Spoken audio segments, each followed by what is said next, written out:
Ma pe sanam ko johar in Chotoलाल Gomke ape penjara Chotoलाल Gomke YouTube channel ᱛᱮᱦᱮᱧᱟᱜ class ᱢᱟᱲᱟᱝ ᱨᱤᱧ ᱞᱟᱹᱭᱟᱫ ᱛᱟᱦᱮᱸ ᱠᱟᱱᱟ ᱡᱮ ᱡᱟᱹᱛᱤ ᱯᱟᱹᱨᱤᱥ ᱠᱚ ᱨᱮᱭᱟᱜ ᱧᱩᱛᱩᱢ ᱠᱚ ᱴᱷᱤᱠ ᱜᱮᱭᱟ ᱡᱮ ᱡᱟᱦᱟᱸᱭ ᱥᱟᱱᱛᱟᱲ ᱡᱟᱹᱛᱤ ᱯᱟᱹᱨᱤᱥ ᱨᱮᱭᱟᱜ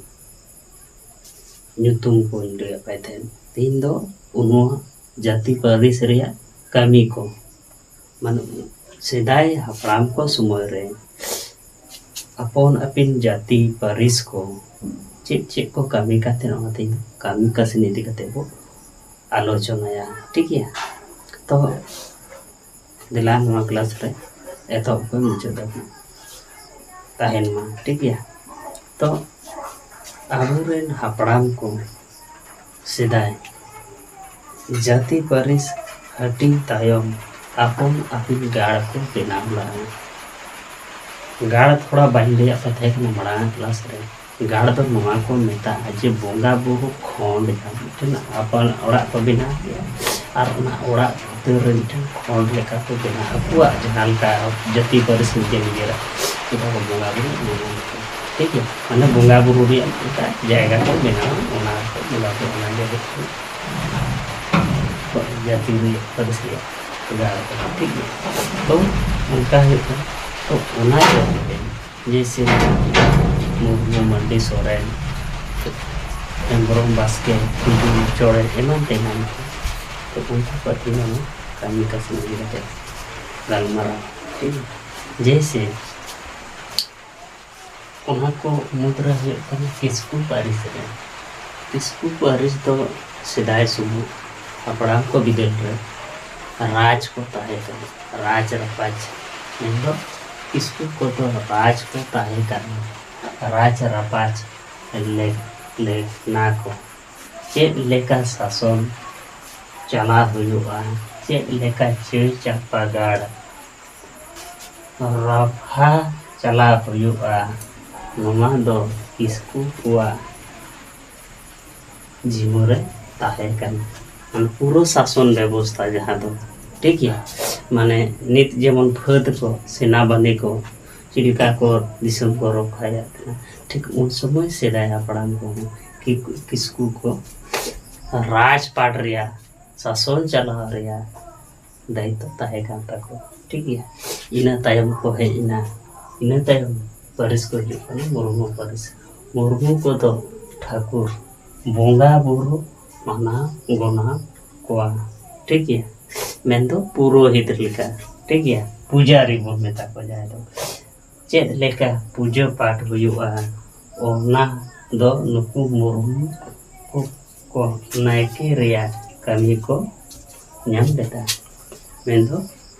नायके बोंगा बुरु या जहां उनको को मेता को नायके तो उनको नायके रिया कमी होरा मुर्मू पारिस रेन को नाम ला ठीक है लेदा मुर्मू दो पूजा पाठ रेन मालिक को ताहे कना उन जुम हो सेदाय समय हापड़ाम बिदल रे मुर्मू को तो बोंगा बुरु रे मालिक में दो पुरोहित से नायक को ताहे कना इना तायम को हेजना हेम्ब्रोम पारिस रे नुकु दो कुंवरी को ताहे कना सेरें दुरंग करे गायना रे को ताहे कना माने सिरिक रे पारोखिया को ताहे कना ठीक है जहां लकना सेरें दुरंग करे नुकु दो आदि लासेर और को ताहे कना नुकु हेम्ब्रो पारिस रे और को ठीक है इना तायम को हिजुग कना जे मांडी को मांडी दो किसेड़ मंडी किसेड़ उनको तो चास बास पौध को नाम ला माने धन दौरिब आर्जावा बोल चिलका करते उना रिया कमीरा को नाम ला मंडी को दो ठीक है दो सोरेन जेतरेन दो चिकाय सोरेन को तो सोरोखाय लगी कमी को नाम ला नवा चुई चापा दिसम रे उन समय चुई चापा दिसम रे तो सुरक्षा लगी रोखाय लगी नवा kami ko nyam la'a nuku do onde kumburu daku alu hoyoma mendo champa disum re cuy champa disum re onde kumburu dakat ko alu hoyoma ठीक है नुकु दो onde kumburu dakat lagi alu hoyoma ona lagi नुकु दो सिपाही को tahe kana सिपाही kami ria andi bahar ko nyam la'a ठीक है ओनाते सोरेन को दो सोरेन सिपाही को बहाना ले कुआ ठीक है उन समय इना तायम को हुई कना टुडू जद रेदो एने सेरेन रू बाजना लेकाना कमी को है अडी पारुखिय को तय करना नो ठीक है तो अडी पारुखिय जहाँ दो ओनाते टुडू को दो बिसिर भागे टुडू को दो मांदोड़ियों को बिना करे रू रहार पारोखियों को बिना करता है ठीक है इन तायम हुई कना बास्के को तो राजा रे गोड़ो बपड़वार हो माने कमी कसनी इदी कते जाना गोड़ो बपड़ो को हुईबा ओना गोड़ो बपड़ो लगी उनको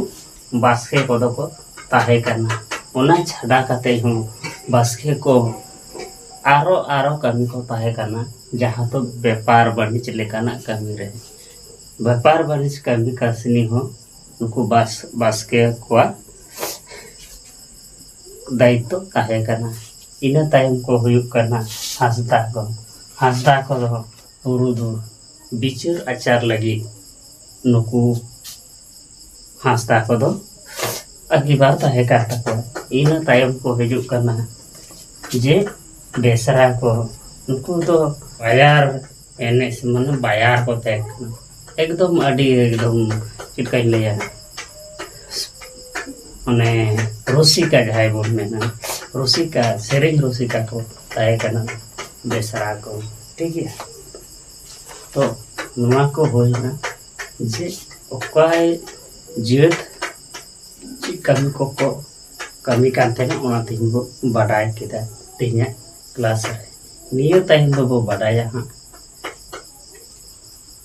एड़े को रिया पारिस मेन दो हुई कना